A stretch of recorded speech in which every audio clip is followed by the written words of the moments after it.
Welcome to the Pawsome Companion, where pets are part of our family. I'm your host, Johanna Herrera, the founder of Coco and Bone Diet.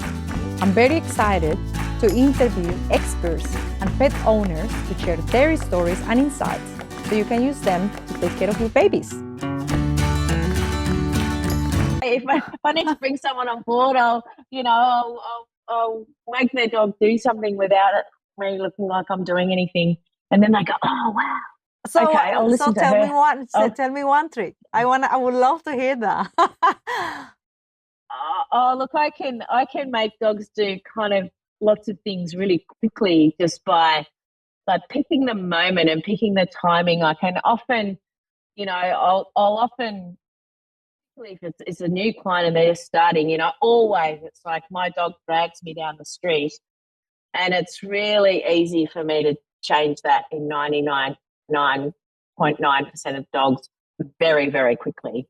Okay. And they go, I'll go, when I teach classes, I'll go, whose dog pulls them the absolute most? And everyone puts up their hand trying to get me to take their I will put my hand up as well. Yeah. Mine does it. Yeah, take mine. And it's funny because often they'll sit back thinking, I've got her this time. She won't be able to do it because that dog's impossible to walk.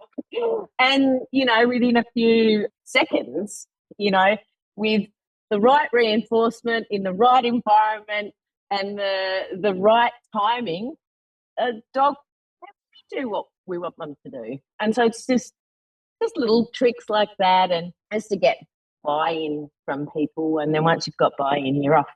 Yeah, I feel that there is a lot of patience as well. If you have a dog, you need to be patient and trying to understand them a little bit. You sure do. I literally, my Rosie, my 10-month-old, I have had him for a month. So he was a show dog. He's pretty under-socialised, and he hasn't had much training at all. So I've got the teenage years with no basis of training. And I do walk around my house going, hey, quite a lot, because he's running around with detergent in his mouth, or he's, he's jumping up and down on my bed, or and he's just being, he's just doing. He's just, I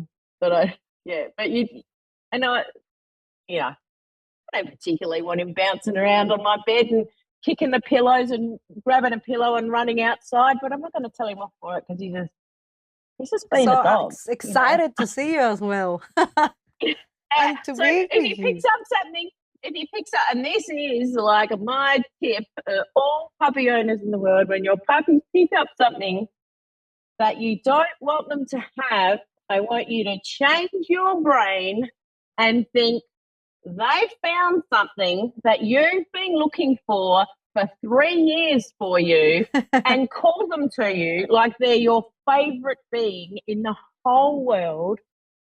Get them to give it back and give them thousands of treats for it. And people go, but aren't you rewarding them for picking up stuff you don't want? No, you're rewarding them for giving it back. Yeah. So he picks up all sorts of things, but now he just comes to me because he knows that the most reinforcing thing to do now is not to run the other direction, is to come to me. And now with my older dog, I can just point to things on the ground. They get it, and she picks it up and gives it to me. That's good. So in this case, if I will ask you a last question, what would be the recommendation that you want to give to those pet owners, like a quick recommendation that you want to give to them, or something that you want to tell everyone to keep an eye on, something specific? Well, a recommendation about training. Yes.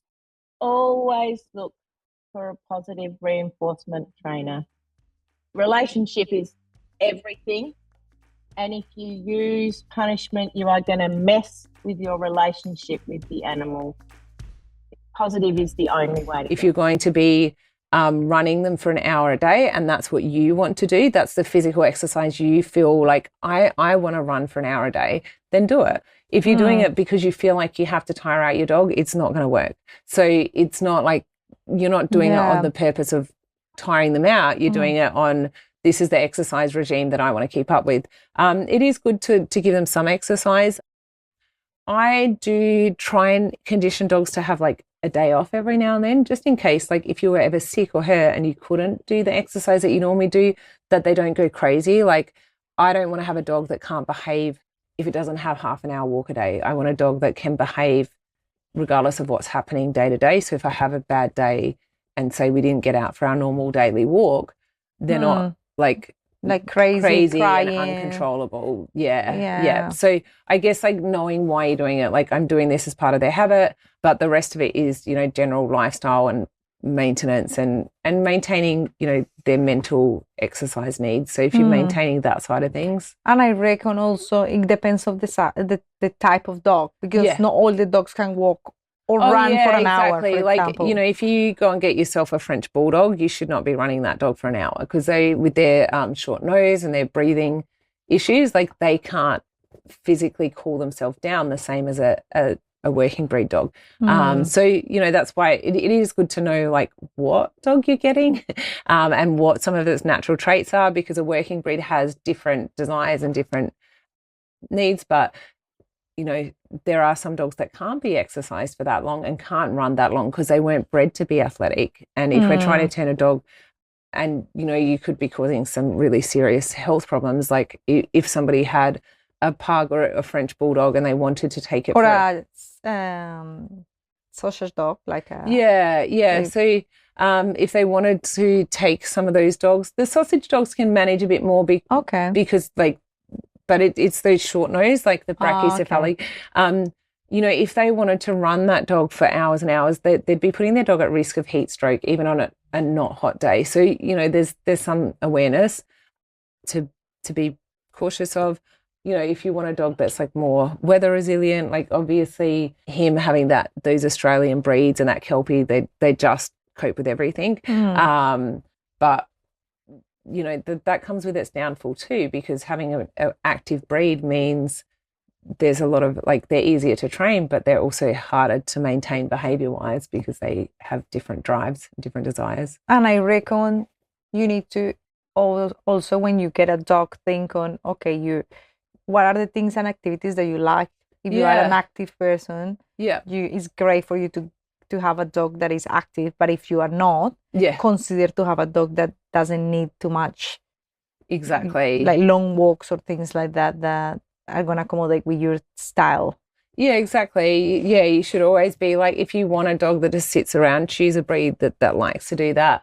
If you want it, like the greyhounds are such a good breed for people that want an in-between dog. They want a dog that will go out for a walk but doesn't care if it doesn't. They're like, so because they were, you know, originally bred to run just a short distance and then do nothing. So like getting breeds that suit. If you want an active lifestyle, you want to get a dog that can keep up with you.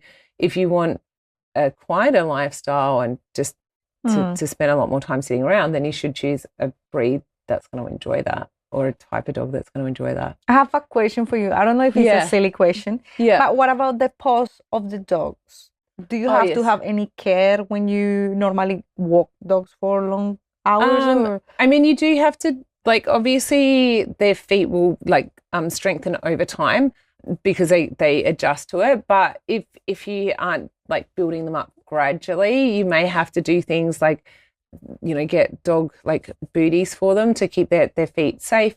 Or you can get like a cream. It's called Mush's Secret, and it's kind of like a barrier cream for the bottom of their paws. So So you put it before you go for walks with the dogs? Yeah. I mean, most of them will adjust with time, but like, you know, if you're noticing that they're, especially depending what you're on, like if you're walking on a lot of cement and bitumen, it's going to take its toll a bit more on their paws, but compared to soft ground, I always think like, oh my God, he's walking too much and I don't want him to get his paws, but I mean, you do, like, it's something that you should keep an eye on, because it can happen, you know, just from over exercising, where they can wear away the pads of their paws and then like end up with like really red sore pads that you've got to wait for the skin to kind of grow back. Also, like probably creams to keep hydrated the paws as well. May help. And, you can use things like coconut oil and stuff. Natural things that are cheaper for people to use. Yeah, exactly. Yeah. So let's say someone pay a lot of money training their dogs. Yeah. And they learn of the rules and everything, and they stop training the dog because all the classes went well and everything, and they start taking the dogs to the dog park again. So how fast a dog can unlearn all the things that learned from that training sessions that had? Yeah. Yes. It can happen pretty quickly. It depends how long the behavior's been a habit. So if the behavior's been a habit for like over 6 months, and it's going to take a lot longer. If it's only just started to learn good habits, then they can learn bad habits really quickly, especially if the bad habits are more appealing to the dog. So just like if we were like going on a healthy eating plan, we can break that healthy eating plan quicker when our other options are really appealing. So if it's something you really love, that's the temptation. So that can obviously, depending how much the dog loves it, can depend. If you are going to the dog park and doing things and you're implementing the same structure and rules and expectations and boundaries, then the dog won't unlearn behaviors. So it's all around like what we do. If you just start letting them do whatever they want and all the rules are gone, they may start making bad choices, and depends if they're like kind of a leader or a follower. If they're the sort of dog that's a follower, they're going to copy other dogs' behavior quicker. So if you're around dogs that are teaching them bad habits and then naturally more of a follower, they'll learn those bad habits really quickly. If they're not much of a follower, then they'll stick to what they know. So how do I know if my dog is a follower? I guess just watch like when he interacts with you or with other dogs, like does he look at other dogs and kind of copy their behavior, or does he go up to them confidently and initiate what's going to happen? Okay. And what can I do to support them to probably not to be a follower? Yeah. Just trying to teach them like to make the choices first. So doing a lot of training where you'll like, kind of wait for them to make a decision and then capture and reward it without you constantly telling them what to do. Then you have a command for the dog to be free, so then they can, go around and be a dog, even if they're not off lead. They might be on a long lead, but they can go and do dog things. And then when you want them to let them go and have a sniff, you can put that on command by saying something like go sniff, and that releases him to go and do that, so he understands. And strangely enough, that when you do put it on command and they're allowed to do it, they seem to want to do it less.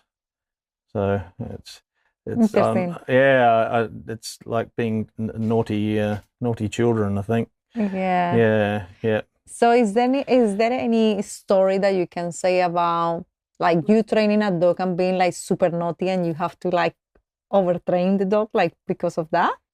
I don't know that many of our clients would say their dog was super naughty, super aggressive, or super reactive. Yeah, sure, but we don't tend to get those real nice but naughty. No, I think a lot of people resolve those problems themselves and don't need to get professional help. So is there any suggestion you can give to people when they have a puppy for them to start like building up that, trust and behavior since they are very like babies?